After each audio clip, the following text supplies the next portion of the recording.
Bismillahirrahmanirrahim. Assalamualaikum warahmatullahi wabarakatuh. Masuk bulan Rajab seperti kita memasuki pintu taman-taman surga, pintu istana masuk bulan suci Ramadan. Karena dari awal Rajab itulah kita sudah mulai memperbaiki, apalagi menyemangati diri kita untuk mulai manasik ibadah bulan Ramadan yang sebulan penuh. Sebulan apa 30 hari Bu kalau Ramadan? Sebulan. Kan kadang ada nggak sampai 30 hari Bu. Kalau pas Ramadannya 29 gimana Ibu? Lebih, kebanyakan. Satu bulan. Manasik Ramadan itu kan buat 30 hari, harusnya manasiknya jauh-jauh hari. Makanya wabil khusus ketika masuk Rajab, salah satu bulan haram yang di situ Allah lipat gandakan pahala, kita sudah mulai bersiap-siap. Disunahkan ketika masuk bulan haram memperbanyak ibadah. Tentu ya Bu ya, mudah-mudahan karena bertepatan dengan akhir tahun dan juga liburan. Musim liburan Bu? Bu, udah liburan kemana? Boleh Bu, rihlah tadabur alam boleh, tapi mudah-mudahan itu menjadi kita lebih mentadaburi ciptaan Allah Subhanahu wa Ta'ala, sehingga keimanan kita semakin bertambah dan tentu amal soleh kita akan semakin bertambah. Nanti kalau udah Ramadan udah siap insya Allah. Dan jangan lupa Bu, saling mendoakan. Aduh ya Allah, dari Syawal ke Rajab itu kayaknya banyak futurnya kalau saya Bu. Mudah-mudahan berkah doa ibu-ibu, doakan saya ya Bu ya, ampunkan buat saya dan juga semua jamaah teman-teman yang ada di sini. Mudah-mudahan Ramadan yang akan datang kita bisa menjumpainya, bisa beribadah secara maksimal di bulan tersebut. Amin ya Allah ya Rabbal alamin. Ibu-ibu rahimakumullah, kali ini saya akan meneruskan sebenarnya kisah tentang perjalanan hidup Rasulullah Sallallahu Alaihi Wasallam. Bu, pertemuan yang lalu sampai mana ya Bu? Ada yang ingat nggak? Lihat dulu. Dingin banget sih di sini. Ya udah Bu Hajaro yang ingat. Seingat saya kita sudah membahas tentang kota Mekah. Terbentuknya kota Mekah karena hijrahnya Nabi Ibrahim alaihissalam beserta anak tercinta dan istri tercintanya ke kota Mekah, yang waktu itu Mekah hanyalah sebuah padang pasir yang tandus, tidak ada penghuninya, bahkan tidak ada air. Ketika Allah Subhanahu wa Ta'ala memerintahkan Nabi Ibrahim alaihissalam hijrah ke Mekah, belum jadi kota Bu, maka disitulah awal kehidupan ada di daerah Mekah. Yang kemudian dengan hadirnya beliau di situ adalah kafilah yang lewat dari Yaman, dari suku Jurhum, yang kemudian menetap di situ karena di situ ada air Zam-Zam. Yang kemudian hari Ismail alaihissalam, putra dari Nabi Ibrahim, menikah dengan salah satu putri Raja Jurhum, kemudian menetap di kota Mekah sehingga terbentuklah komunitas sebuah kota yang hidup. Dulunya Mekah itu kosong Bu. Semenjak terjadi banjir besar, Nabi siapa Bu? Nabi Nuh alaihissalam, seluruh kehidupan di muka bumi habis. Orang-orang kafir semua habis. Tinggal yang ada di dalam bahtera kapalnya Nabi Nuh. Yang disisakan putranya Nabi Nuh hanya 3. Karena putra Nabi Nuh itu ada berapa Bu? 4. Kan'an, Sam, Ham, dan Yafis. Kalau Kan'an durhaka kemudian tenggelam, tinggal Sam, Ham, dan Yafis. Dari 3 putra beliau inilah kemudian berkembang biaklah menjadi seluruh penghuni muka bumi yang ada sampai sekarang. Kalau Sam tinggal di daerah Asia, Arab tentunya, Indonesia termasuk Asia. Ini keturunan Nabi, Bu. Kita keturunan Sam bin Nuh. Ada Yapis. Yapis itu keturunan bangsa-bangsa Eropa, Mongol, yang katanya juga bagian nanti keturunan yang di situ akan keluar Juj wa Ma'juj, wallahu alam. Kemudian ada Ham. Ham adalah yang dari Ham kemudian turun keturunannya menjadi bangsa-bangsa Afrika, bangsa-bangsa kulit hitam. Jadi macam-macam, Bu. Oh, dari 3. Jadi bisa jadi Nabi Nuh itu disebut Abul Bashar yang kedua. Karena setelah Nabi Nuh itulah kemudian kembali manusia berkembang biak. Jadi setelah Nabi Adam sampai Nabi Nuh itu yang durhaka semua habis. Dan sampailah dari keturunan Nabi Nuh itu sampai ke yang tinggal di Asia Jazirah Arab, sampai ke kerajaan Saba nanti. Ingat kerajaan Saba, Bu? Ratu Seba. Ratu siapa, Bu? Ratunya, Bu, rajanya ingat, Bu? Ratu Yaman yang di Sabah siapa namanya, Bu? Bu, siapa ratunya yang cantik jelita? Bilqis. Sang cek, Bilqis bingung. Dari Sabah kemudian berkembang menjadi kerajaan Himyar yang nanti menurunkan suku Jurhum yang kemudian menetap di di Mekah, yang menjadi bagian keturunan dari Rasulullah Shallallahu Alaihi Wasallam, memang dari Yaman yang nanti sampai ke kota Madinah. Sekilas masih ingat-ingat ya, Bu, soalnya mungkin Ibu sering dengar apa baru dengar apa pernah dengar? Ibu punya HP nggak sih? Heran saya, Bu. Punya HP nggak sih? Suka nonton YouTube nggak sih? Suka buka kisah Nabi nggak sih? Senengannya didongengi ya. Ya, jadi nasab Rasulullah Shallallahu Alaihi Wasallam itu, Bu, jelas bahkan sampai ke Nabi Adam alaihi salam. Jelas nasabnya, ini bin ini, cuman saya kehafal, hafal sampai kusoi. Tapi memang ya ngapalinnya susah banget, Bu, heran saya juga. Ibu ada yang hafal nggak? Halah, yuk hafalan yuk. Ya. Kita itu nasabnya yang ingat sampai siapa, Bu?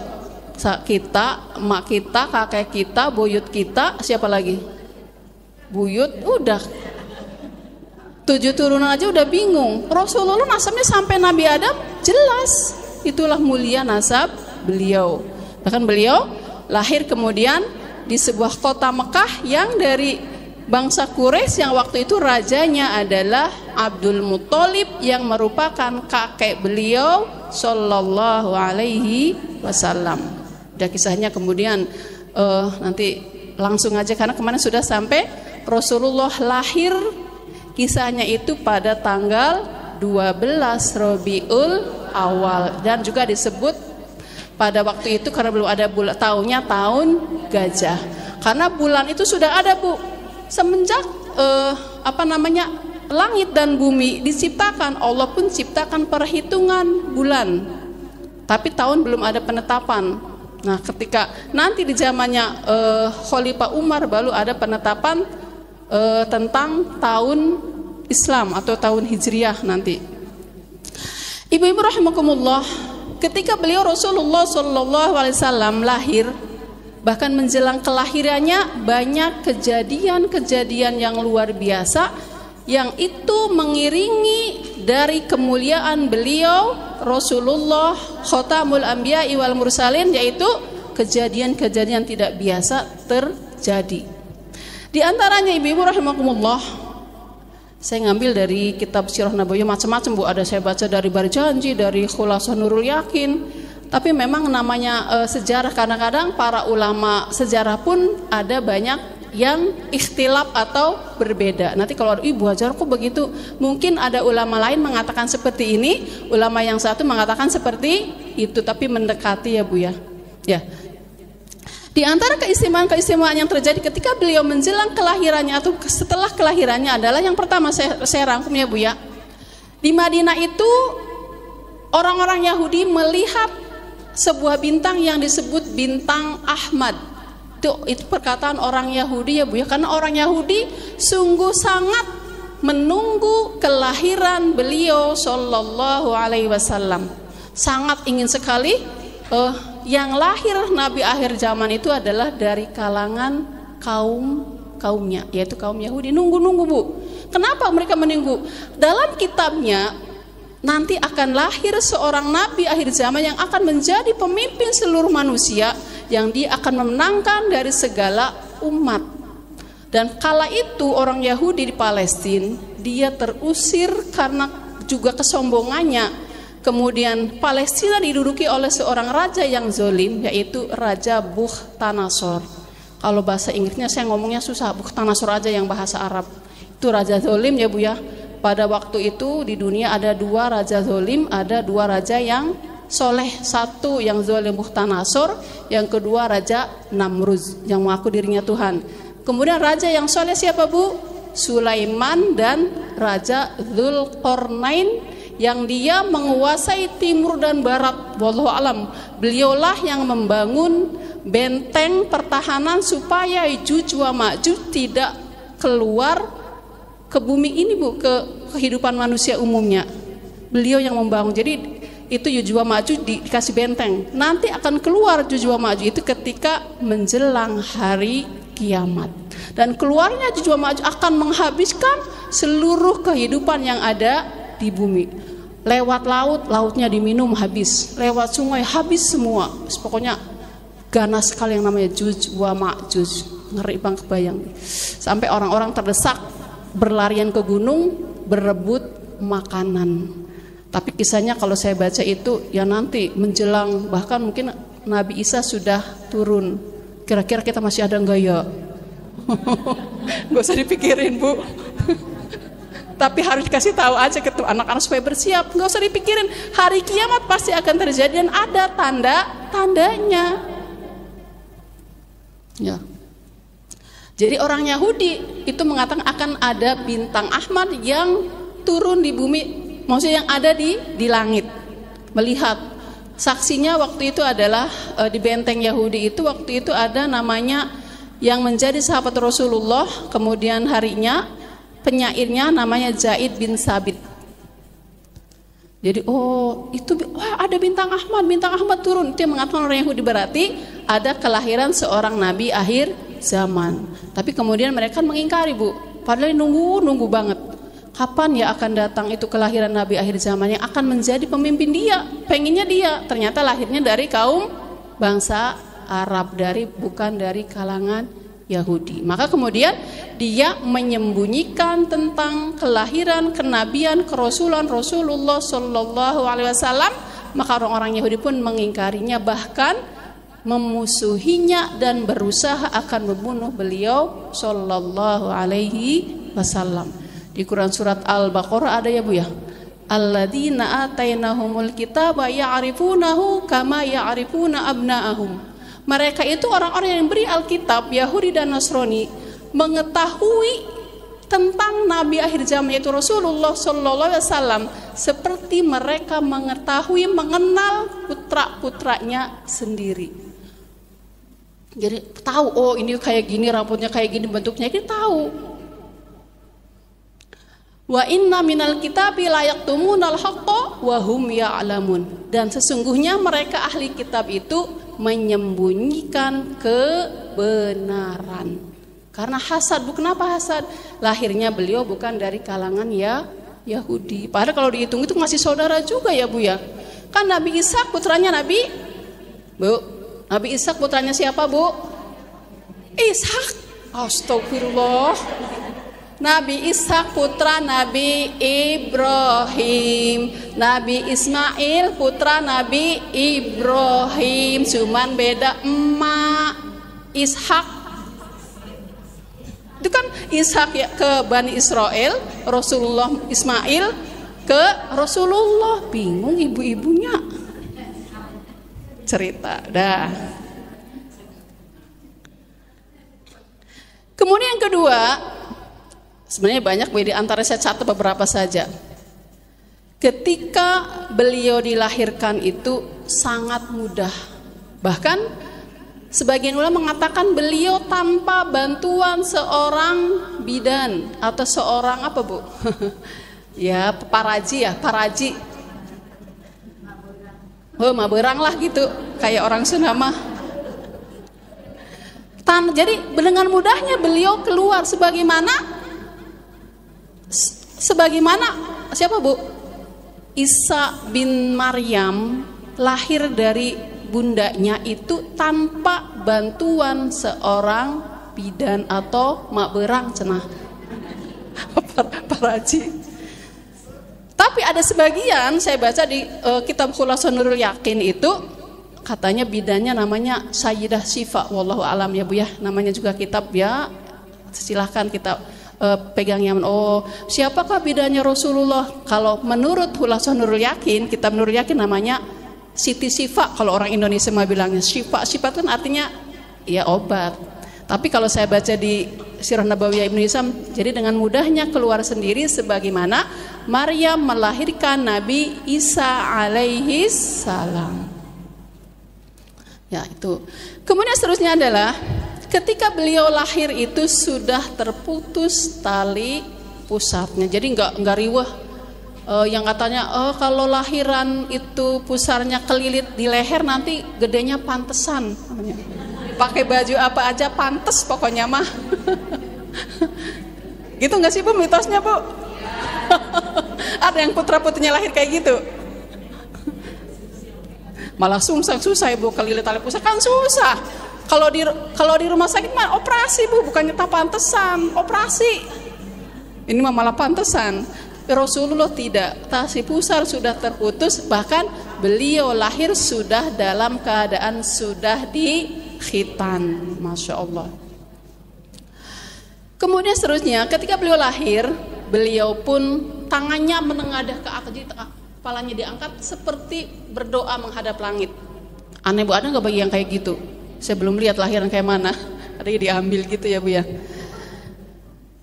Kemudian seterusnya ketika beliau lahir itu memancar sinar yang sampai ke negeri Persia, sehingga sampailah di istana Persia itu namanya apa nih, cahayanya sampai ke sono. Bahkan di istana Kisra itu tiang-tiang istananya roboh. Ada 14 tiang yang roboh di istana Kisra ketika beliau lahir. Kemudian Kisra bertanya, ini ada kejadian apa? Ternyata mereka tahu bahwa hari ini adalah kelahiran Nabi akhir zaman. Tanda-tandanya diantara tadi di kitab Taurat itu akan ada goncangan yang sehingga istana Kisra itu akan runtuh tiang-tiangnya. Kemudian Raja Kisra nanya ke pembantunya, ini ada apa? Ini menandakan nanti kerajaanmu akan hancur. Tapi 14 berarti 14 raja yang nanti Kisra itu Konstantinopel itu nanti kan dikuasai oleh Islam di kemudian harinya. Tanda-tandanya. Jadi memang subhanallah. Kemudian seterusnya adalah padamnya api Majusi yang kala itu selalu disembah oleh orang-orang penyembah api. Padam Bu, ketika Rasulullah lahir api semua padam. Masih api yang disembah ya Bu ya, bukan api yang buat masak. Kalau api yang buat masak padam, waduh kagak bisa masak emak-emak. Kalau sekarang ada listrik bisa magicom lah zaman dulu Bu. Saya ingat waktu kecil kalau mau minta api tuh kalau masak Bu, kan nggak punya korek karena nggak ada yang rokok ya di rumah itu. Jadi kalau mau minta api ke tetangga yang keluarganya ada yang rokok, pasti punya api karena punya korek. Nanti ya Allah di pawon ya barang itu ditungku luar biasa. Gusti sekarang pakai tungku males kalau pulang kamu. Ceklek sekarang mah gampang. Udah gampang juga emak-emak seringan masaknya nih nitip. Kalau masak sekalian aja di Ibu Solihah nitip masaknya. Sekalian aja di depan di Bulikun katanya masaknya nitip. Padahal sekarang udah gampang ya, nggak apa-apa sih, nggak apa-apa ya. Jadi api yang disembah orang-orang Majusi padam sampai saat ini Bu. Jadi mungkin sekarang api abadi ya disebutnya ya. Tapi sekarang udah dihidupkan lagi api abadinya Ibu ya. Ketika apa Bu? Ketika perhelatan Pekan Olahraga Nasional. Woi, itu diapain itu apinya? Istimewa banget itu api. Jangan-jangan, naudzubillah, tidak ya. Api abadi ngambilnya di mana? Di kawah apa tuh? Yang di Jawa Timur itu? Di Jawa Wonosobo, di Dieng ya. Apa di mana ada api abadi? Di mana Bu? Pokoknya gitulah, api PON gitu, api Pekan Olahraga Nasional. Itu ya bukan api itu Bu, itu kan nggak disembah ya Bu ya, bukan simbol doang. Awas jangan disembah itu api PON, bukan. Ini api majusi maksudnya. Ya. Kemudian seterusnya di Persia itu, negara Persia, ada sebuah sungai yang menjadi sungai yang luar biasa istimewanya. Kalau di India itu sungai Gangga dipakai buat apa Bu, ritual keagamaan lah ya Bu ya. Ketika Rasulullah SAW lahir, itu sungai menjadi kering airnya. Jadi yang buruk-buruk kemusyrikan apa semua tandanya sudah mulai Allah hilangkan. Bahkan di antara kejadian yang terjadi ketika beliau lahir itu adalah Bu, setan sudah tidak bisa lagi Bu mengintip Bu kabar gaib dari langit. Jadi para kahin, tukang dukun peramal itu udah nggak bisa meramal lagi dengan pasti. Ketika beliau sudah dilahirkan, setan udah nggak bisa naik ke atas. Karena zaman dulu itu sebelum beliau lahir, setan itu kan suka nunggu malaikat lewat bawa kabar yang dibawa ke bumi. Akhirnya tukang dukun ramal itu sering tepat ramalannya. Tapi ketika beliau lahir, semua tertutup. Mereka akan dirajam, dilempar oleh bintang-bintang ketika mencoba mencuri dengar kabar-kabar yang dibawa oleh para malaikat. Jadi kalau ada orang pinter, orang meramal nanti nih akhir tahun begini-begini, ramalan-ramalan yang tidak berdasarkan, mungkin kalau ahli BMKG gitu mah ya, itu kan ada ilmunya ya Bu ya, menurut ini bisa jadi. Tapi kalau tukang ramal yang mengandalkan kaca benggala Bu wajib tidak percaya. Kalau itu percaya kahin tukang ramal, 40 hari baru percaya datang aja Bu, sholatnya tidak diterima. Karena zaman dulu itu, zaman jahiliyah, apa-apa diramal Bu, dan ramalnya sering tepat. Karena bisa jadi memang setan-setan itu memberi kabar kepada para dukun yang beroperasi di bumi. Ibu-ibu rahimakumullah. Kemudian seterusnya, pada kelahiran beliau itu juga yang istimewa adalah disebut Amul Fil atau tahun gajah. Sering dengar Bu, kenapa bisa tahun gajah? Bu yang kebayang apa Bu? Ada peristiwa apa kok ada gajah di Mekah Bu? Kira-kira Ibu percaya nggak ada gajah di Mekah Bu? Ada juga onta. Gajah itu binatang yang perlu air, nggak mungkin. Ada nggak, kayaknya belum pernah dengar ada gajah, orang naik gajah. Tapi kenapa disebut tahun gajah? Karena pada waktu itu begitu istimewa, orang-orang menjadi luar biasa terheran-herankan, bahkan takjub kenapa bisa sampai ada gajah memasuki Mekah. Orang-orang Mekah belum pernah lihat Bu yang namanya gajah. Gajah adanya di mana Bu?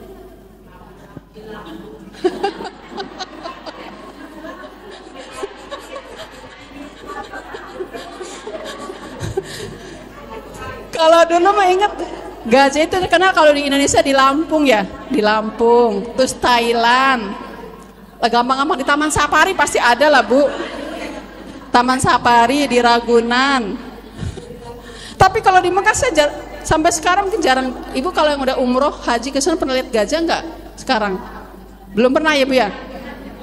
Berarti kejadiannya luar biasa ketika menjelang kelahiran beliau Shallallahu Alaihi Wasallam. Saking istimewanya maka kelahiran beliau disebut tahun gajah, karena waktu itu sebelum beliau lahir ada kejadian pasukan gajah yang memasuki kota Mekah. Mau ngapain dia? Mau menghancurkan Ka'bah ya. Kita bercerita tentang Ashabul Fil atau apa Bu? pemilik gajah-gajah, tuan gajah lah ya, pasukan gajah yang Allah abadikan dalam surat Al-Fil. Semua hafal ya Bu ya? Hafal, sering dibaca buat sholat kan? Ya, kalau bulan Rabiul Awal biar ingat. Ashabul Fil atau pasukan gajah. Kenapa bisa ada gajah masuk Mekah padahal di Mekah itu tidak ada habitat pergajahan, yang ada onta, himar, mungkin sapi adalah, tapi ya jarang, nggak di Mekahnya, yang ada onta lah pastinya, sama keledai, domba. Ibu-ibu rahimakumullah, bercerita ke sono lagi ya Bu ya, tentang gajah. Ibu yang tahu pasukan gajah berasal dari mana Bu? Pasukan gajah berasal dari mana Bu? Asalnya dari mana Bu? Afrika, Habasyah. Kemudian ada yang bilang dari Yaman. Siapa itunya pemimpinnya, yang pemimpin pasukan gajah yang terkenal? Raja Abraha. Kita cerita tentang pasukan gajah. Ibu-ibu rahimakumullah. Jadi ini ceritanya balik lagi ke sono. Jadi kejadiannya itu saya baca, saya dengar diceramai Ustadz, beberapa Ustadz juga. Kejadian itu terjadi kurang lebih 50 hari sebelum beliau Rasulullah Shallallahu Alaihi Wasallam lahir. Jadi 50 harian ya, belum ada, nggak lama ya Bu ya, 50 hari, sebulan 2 bulan kurang 10 hari. Jadi 50 hari setelah ada kasus pasukan gajah kemudian beliau lahir. Kisahnya begini Ibu rahimakumullah. Ibu hafal surat Al-Buruj? Was-samaa'i dzatil buruj wal yaumil ma'ud wasyahidin wa mashhud qutila ashabul ukhdud an-nari dzatil waqud. Tentang ashabul ukhdud dulu. Tentang apa Bu? Orang-orang yang memiliki parit, orang-orang yang mereka itu wafat syahid di parit yang di situ mereka dibakar oleh api. Jadi kisahnya begini Bu. Orang-orang Yahudi, jadi Yahudi Nasrani, itu memang mereka setelah Palestina diserbu oleh kaum Amalik yang dipimpin oleh Raja Bukhtanasor, mereka kemudian keluar dari Palestina mencari tempat-tempat yang aman. Dan salah satu tujuan orang Yahudi adalah kota Madinah. Karena menurut Taurat di kota Madinah adalah kota mahjurun Nabi, yang di situ akan hijrah seorang nabi terakhir. Itu tertulis dalam Taurat, kitabnya mereka. Maka dikala itu banyaklah mereka pergi menuju Madinah, sehingga kota Madinah setengahnya adalah orang-orang Yahudi dari pindahan dari Palestina. Mereka senangannya pergi-pergi. Dan setengahnya lagi adalah asli penduduk Madinah dari suku Arab, yaitu suku Aus dan Khazraj, dari keluarga keturunan Nabi Ismail yang dari Yaman. Jadi Rasulullah itu memang dari silsilah nasabnya dua kota suci, Madinah dan Mekah. Dan Sayyidah Aminah itu orang Arab suku Jurhum dari keturunan kota Madinah. Makanya kan beliau kan sering ke Madinah ya Bu ya, sehingga wafatnya ayahnya wafatnya di Madinah, bahkan ibu anaknya pun di Madinah, karena memang kerabatnya ada di Madinah. Jadi dua kota ini adalah dua kota keluarga beliau Shallallahu Alaihi Wasallam. Ceritanya begini, mungkin kalau ada yang pernah dengar cerita saya waktu ngaji di mana ya, di Armatus Soleh pernah cerita. Kerajaan Sabah yang kemudian menjadi kerajaan Himyar yang berada di kota Yaman, yang di situ kan Yaman kan terkenal menjadi kota para habib ya Bu ya. Di situ ada yang terkenal nyanyiannya kota apa Bu? Kota Tarim. Pernah dengar? Ada nasinya ya Tarim gitu kan. Nah, itu cerita sampai ke situ. Iya. Dari Yaman itulah suku Jurhum dari kerajaan Himyar yang kemudian pergi bahkan menetap di kota Mekah. Ceritanya begini nih, Raja Himyar, Raja Yaman itu ya jadi dari keturunan jadi Nuh, kemudian ada Nabi Hud dan Soleh, ada kaum Samud dan Ad yang tinggal di antara kota kota San'a di Yaman dan negeri Oman. Bu Hajaro emang sok tahu karena baca. Saya mah baca aja sama dengerin. Ibu kalau baca juga nanti baca apa Bu biar pada tahu. Kagak mau sih, dengerin juga nggak mau. Lihat deh, nonton YouTube deh. Gitu. Enggak, Bu Hajaro saya mau dengerin aja. Kayak anak-anak mau didongengin. Ya udah dengerin. Nanti kalau ada yang beda tanyain sama yang lain ya. Ya. Waktu itu Raja Himyar itu dikuasai, sebelumnya adalah rajanya penyembah berhala. Kemudian kemudian datanglah rahib Yahudi, kemudian negeri Yaman beragama Yahudi. Kemudian lagi berikutnya keturunannya mereka menyembah api. Jadi orang-orang Yaman, Himyar itu rajanya dan namanya rakyatnya menyembah api. Generasi berikutnya kemudian Raja Yaman mengaku dirinya sebagai Tuhan. Waktu itu rajanya bernama siapa nih? Dzunnuwas. Taban As'an. Pernah dengar Bu? Kalau yang pernah ngaji Al-Matus Sholihah pernah saya ceritain yang begitu. Apa sih Bu Hajaro Taban As'an? Itu namanya kaumnya disebut kaum Tuba di surat apa sih? Di surat Hamim saja bukan, pokoknya di Hamim apa surat apa tuh? Ad-Dukhan ada disebut itu kaum Tuba. Wa qaumu Tuba. Nanti Ibu cari di situ di surat Ad-Dukhan. Bu Hajaro lupa hafalannya. Itu ada namanya kaum Tuba. Nah, rajanya waktu itu namanya Taban As'an. Dia itu sudah tidak beragama Yahudi, tadinya agama Yahudi. Apa sih keturunannya? Kalau agama Yahudi zaman itu Bu, waktu itu masih menyembah Allah, masih bertauhid ya.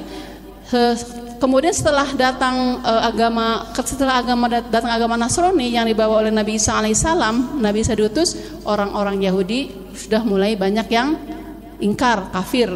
Jadi sudahlah. Tapi keturunan Raja Taban As'an ini dia tidak beragama Yahudi, dia mengaku dirinya sebagai Tuhan. Nah itu tadinya gitu.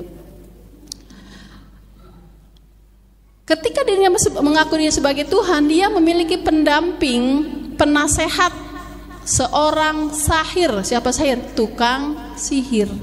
Tapi tukang sihirnya sudah tua Bu, udah sepuh. Biasanya kalau orang jahat kan, kalau di cerita-cerita gitu, biar raja yang jahat itu biasanya pendampingnya tukang sihir. Nah ini juga sama, cerita fakta Bu, karena ada di kitab. Tukang sihir ini, penasihat raja merasa sudah tua, takut ilmunya tidak ada yang meneruskan.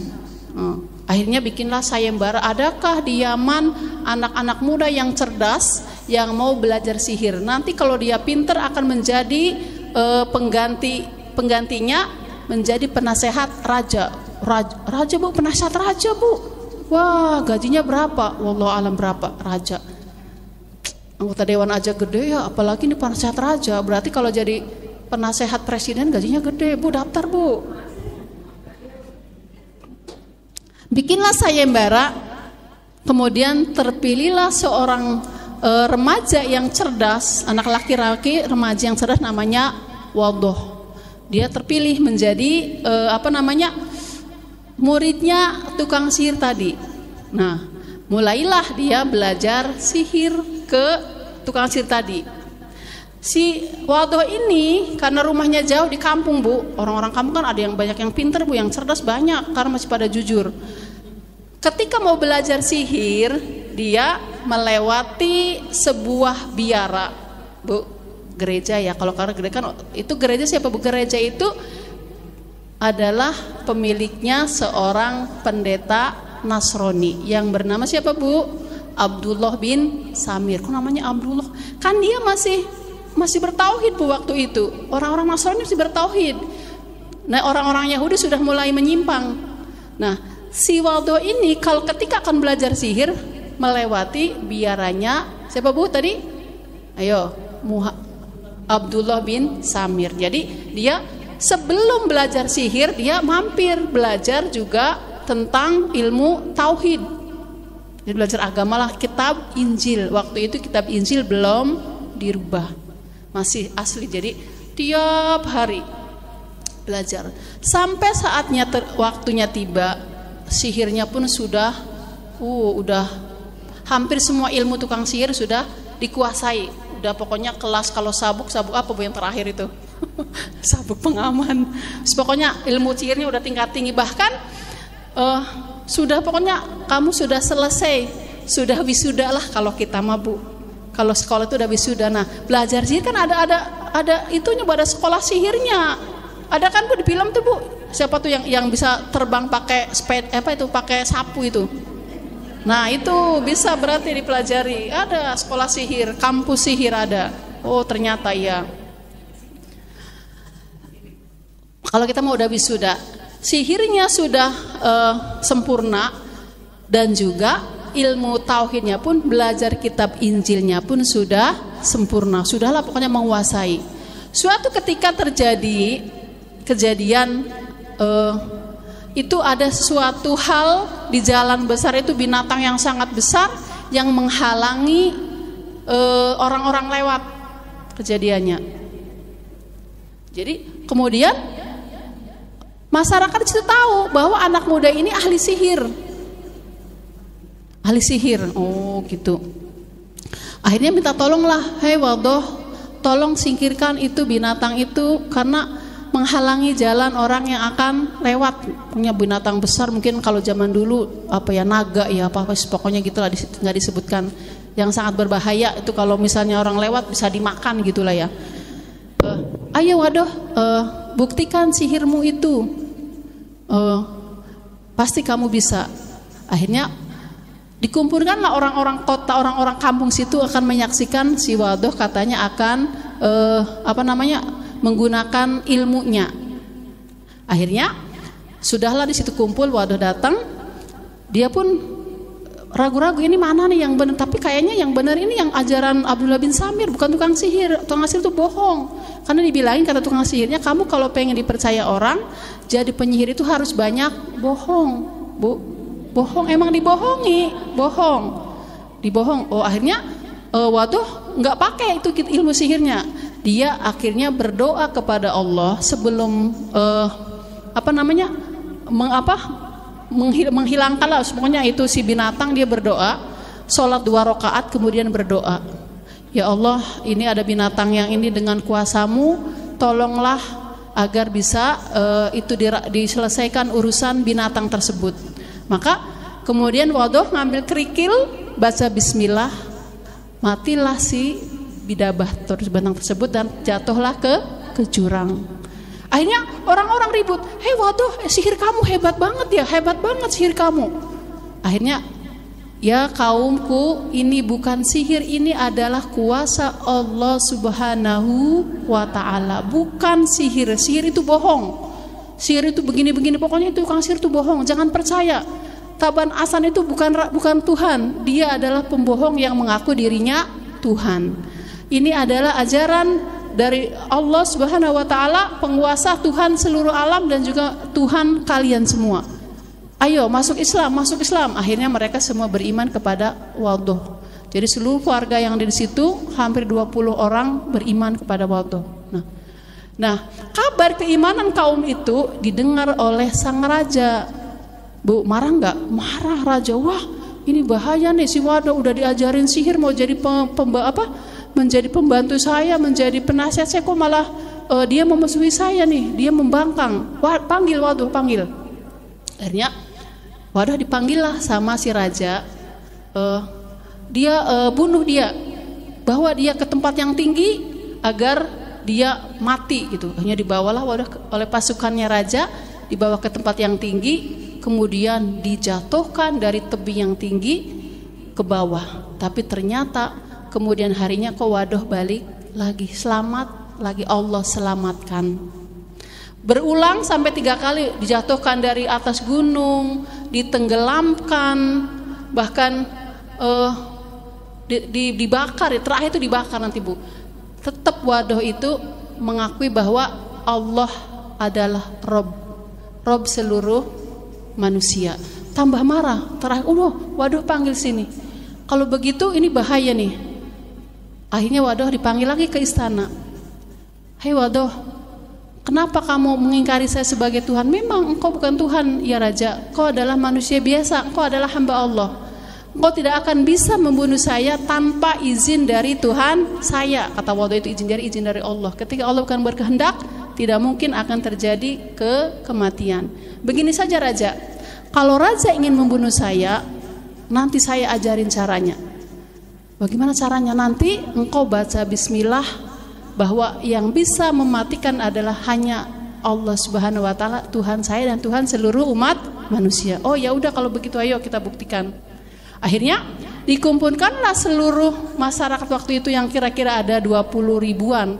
Zaman dulu Bu, satu kampung itu belum banyak kayak di Gria Bu, 20 ribu. Berapa itu? Berapa kecamatan kalau sekarang? Satu Gria ada nggak 20 ribu? Ada nggak? Belum sampai. Satu Celajung kali ya.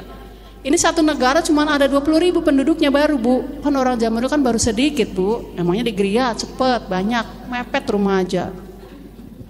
Nah, akhirnya dikumpulkanlah para pejabat istana, raja-raja dan warga yang ada di situ untuk menyaksikan bahwa si Waduh itu akan dibunuh oleh sang raja. Kemudian oleh pasukannya dibuatlah parit nanti dibuat parit. Jadi ya sudah, yuk saya siap. Tapi diajarin si rajanya itu, ini raja nanti kalau mau bunuh saya siap, udah mau dibunuh, tapi tunggu dulu, saya mau berdoa, saya mau sholat 2 rakaat.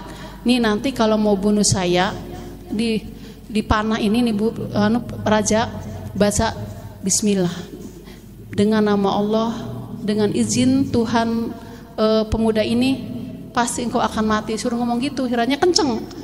Pertama dia bilang begitu, tapi ngomongnya pelan-pelan, bismillah, tapi pelan-pelan, gak denger.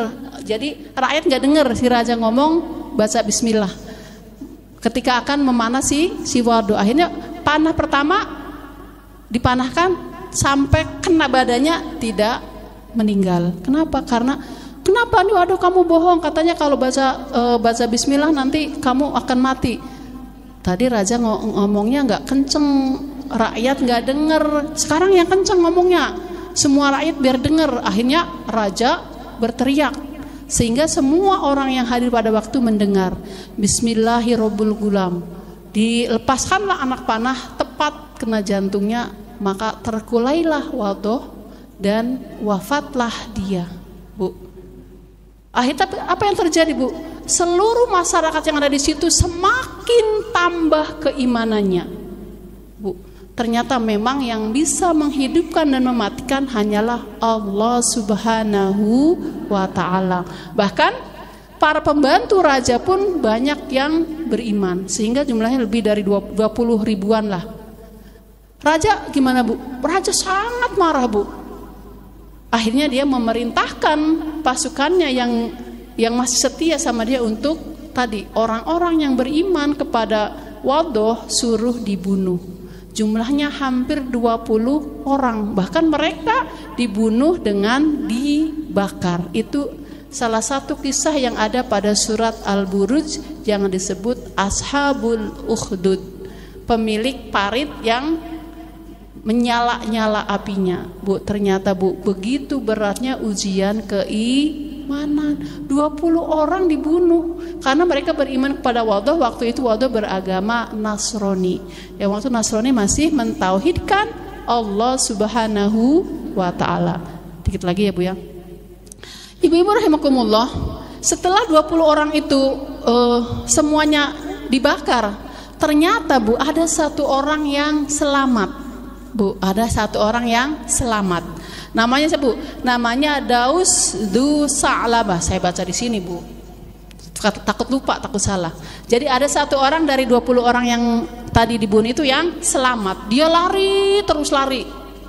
Karena beragama Nasrani, dia minta pertolongan Kisro ya Bu, yang mereka beragama Nasrani. Kisro itu waktu itu di daerah Bizantium di situ Bu. Jadi pokoknya dia lari ya wallahu alam sampai menyeberangi Laut Merah, menyeberangi lautan, wallahu alam nyeberangnya itu pakai dia berenang apa naik kapal, wallahu alam. Pokoknya di ceritanya itu tulisannya menyeberangi lautan. Sampailah ke sono, ke kerajaan Kisra, jauh di daerah mana itu? Kisra Persia berarti ya Bu ya, Bizantium ke situ. Sampai ke situ kan Kisra beragama Nasrani. Kisra marah, wah ini raja jahat amat, kenapa orang-orang yang beriman beragama Nasrani dia dibunuh oleh seorang raja yang menganggap dirinya Tuhan. Tapi Kisra itu mau bantu Daus, itu mau pergi ke Yaman, jauh jaraknya. Akhirnya Daus dikasih surat suruh pergi ke Habasyah. Habasyah itu Ethiopia atau Afrika. Nah, datanglah ke situ ke Habasyah. Habasyah termasuk juga di situ memang sudah mulai ada banyak di situ orang-orang beragama Nasrani. Rajanya nanti namanya rajanya siapa ya namanya? Pokoknya ke situ nanti Kisra, Raja Kisra yang nanti sampai di situ Raja Kisra mengutus ditolong Bu, karena dia di Habasyah itu rajanya beragama Nasrani, yang dibunuh orang-orang Nasrani. Marah, ada Daus minta tolong ke Raja Nasrani, maka kemudian dikabulkanlah permintaannya itu. Kemudian dikirimlah pasukan dari Habasyah, dari Ethiopia, yang nanti ini Bu pasukannya akan dipimpin oleh dua orang yang Ibu pasti udah kenal. Satu panglima perangnya, ketuanya namanya Iryat, kemudian wakilnya Iryat namanya Abraha. Dikirimlah dia kemana Bu? Ke Yaman. Untuk apa Bu? Ini tadi membalas dendam karena kematian orang-orang Nasrani yang dibakar oleh pasukannya pasukannya Dzunnuwas. Pasukannya Taban As'an. Kisahnya itu. Akhirnya peranglah di situ, terkalahkanlah perkarakanlah Taban As'an. Akhirnya Yaman dikuasai oleh tadi Iryat dan Abraha. Ini agak cepat aja. Iryat dan Abraha adalah satu panglima, satu wakil. Iryat orangnya jahat Bu, jahat, dia suka ngambil istri orang kalau ada cantik-cantik, pokoknya jahat lah. Abraha baik, sehingga itu pasukan terpecah, satu memihak Abraha, satu memihak Iryat. Karena tidak ada kesepakatan mereka tuh sama jalan masing-masing, akhirnya berantem Bu. Jadi saling antara panglima dan wakilnya berantem, perang.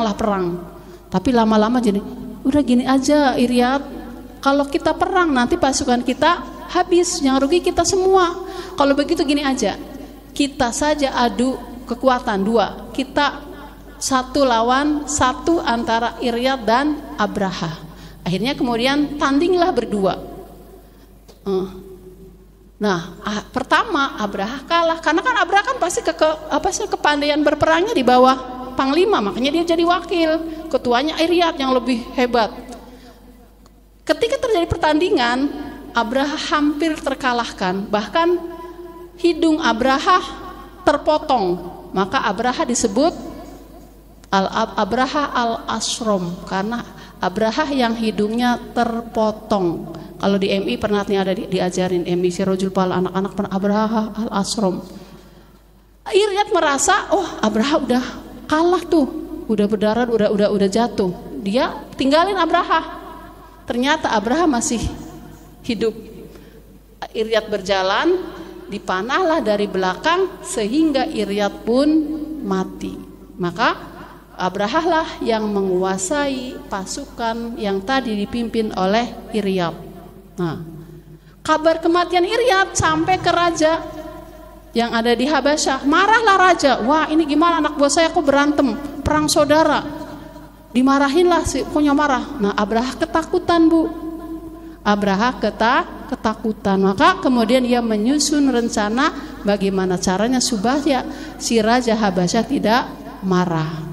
Tapi karena waktunya sudah habis, nanti kita teruskan di pertemuan berikutnya. Wallahu a'lam bissawab. Sampai mana Bu? Abraha. Oh, kebayang nggak Bu kira-kira nyampe nanti? Kebayang.